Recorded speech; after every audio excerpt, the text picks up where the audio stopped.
Assalamualaikum warahmatullahi wabarakatuh. Perkenalkan, nama saya Muhammad Fazlur Rahman. Saya dari kelas PJKR 3D, NIM 61933111077.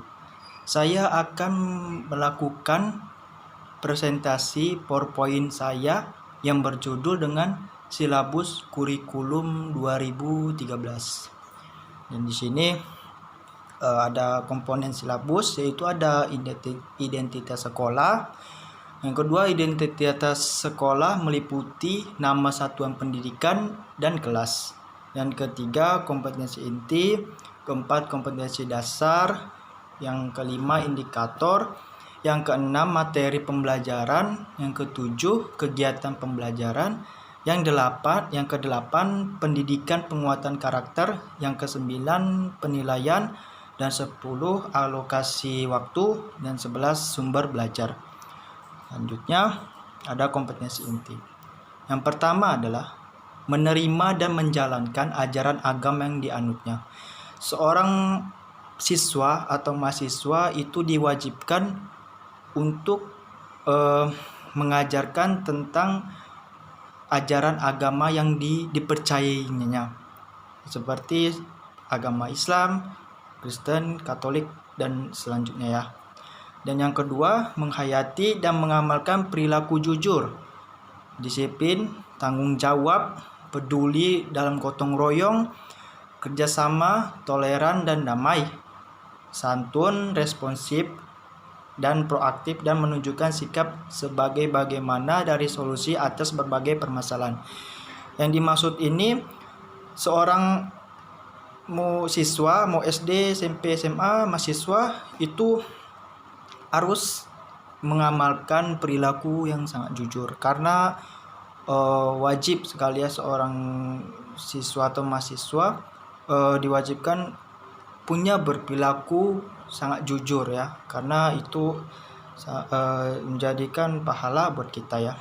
Dan disiplin, tanggung jawab itu harus wajib sekali seorang siswa atau mahasiswa untuk melakukan itu. Dan yang ketiga adalah memahami, menerapkan, menganalisis pengetahuan faktual, konseptual, prosedural berdasarkan rasa ingin tahunya tentang ilmu pengetahuan. Jadi di sini siswa maupun mahasiswa harus bisa memahami atau menerapkan suatu pelajaran yang dikasih oleh guru ataupun dosen ya. Jadi harus bisa memahami apa yang dikatakan guru atau dosen, atau bisa menerapkan apa yang diberikan kepada guru maupun dosen. Dan yang keempat adalah mengolah, menalar, dan menyaji dalam ranah konkret dan ranah abstrak terkait dengan pengembangan dari yang dipelajarinya di sekolah secara mandiri. Yang dimaksud ini, seorang siswa atau maupun mahasiswa ya harus bisa mempelajari di sekolah secara mandiri. Secara mandiri itu secara individual, yaitu individual itu sendirian. Dan siswa maupun mahasiswa harus bisa melakukan itu ya, melakukan itu. Dan selanjutnya ada kompetensi dasar ya, 31 titik ini mengatakan menganalisis variasi dan kombinasi keterampilan permainan bola kecil untuk menghasilkan koordinasi gerak yang baik. Di sini saya akan melakukan gerakan shotball. Shotball itu seperti main shotball itu bola kecil ya, dilempar itu. Dan yang indikatornya 311, mempraktikkan variasi dan kombinasi keterampilan dalam memainkan salah satu permainan bola kecil dengan koordinasi gerak yang baik. Materi pembelajarannya shotball ini mencari dan membaca informasi berkaitan dengan teknik dasar permainan shotball, yaitu dengan cara apa? Bisa melempar, menangkap, berlari ke base itu, ke tempat tumpuan kita ya, supaya tidak kena kepada kita ya untuk pelemparan. untuk seorang memukul bola menggunakan tongkat pemukul dari berbagai sumber media cetak atau elektronik. Terus untuk kegiatan pembelajarannya, peserta didik harus mengamati pertandingan softball secara langsung ataupun di TV. Bisa secara langsung ya, tapi di Indonesia saya kira tidak ada ya, yang adanya di luar negeri ya. Saya sering lihat di Amerika, Australia, banyak lagi lah pokoknya di luar negeri. Di Indonesia saya kurang lihat ya, ada sih cuman nggak tahu.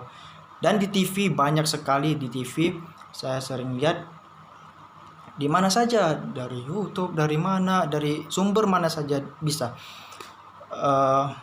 TV, dan membuat catatan tentang variasi dan kombinasi teknik dasar melempar, itu yang melempar, menangkap, berlari ke base, memukul bola menggunakan tongkat pemukul. Dan untuk penilainya adalah peserta didik bermain softball dan yang lainnya mengamati pertandingan tersebut atau mengamati keterampilan teman yang melempar, menangkap, berlari ke base, memukul bola menggunakan tongkat, dan membuat catatan hasil pengamatan. Itulah. Dan selanjutnya ada Peraturan Materi Pendidikan dan Kebudayaan Nomor 22 Tahun 2016. Sini saya kira sesuai dengan standar kompetensi lulusan dan standar isi maka prinsip pembelajaran yang digunakan. Yang pertama, dari peserta didik diberitahu menuju peserta didik mencari tahu, dari guru sebagai satu-satunya sumber belajar menjadi belajar berbasis aneka sumber belajar, dari pendekatan tekstual menuju proses sebagai penguatan penggunaan pendekatan ilmiah. Sekian dari presentasi saya. Jika saya ada kekurangan atau kesalahan dalam berbahasa, saya mohon maaf karena saya ini baru belajar ya. Jadi sekiranya saya minta maaf. Sekian dari saya. Wassalamualaikum warahmatullahi wabarakatuh.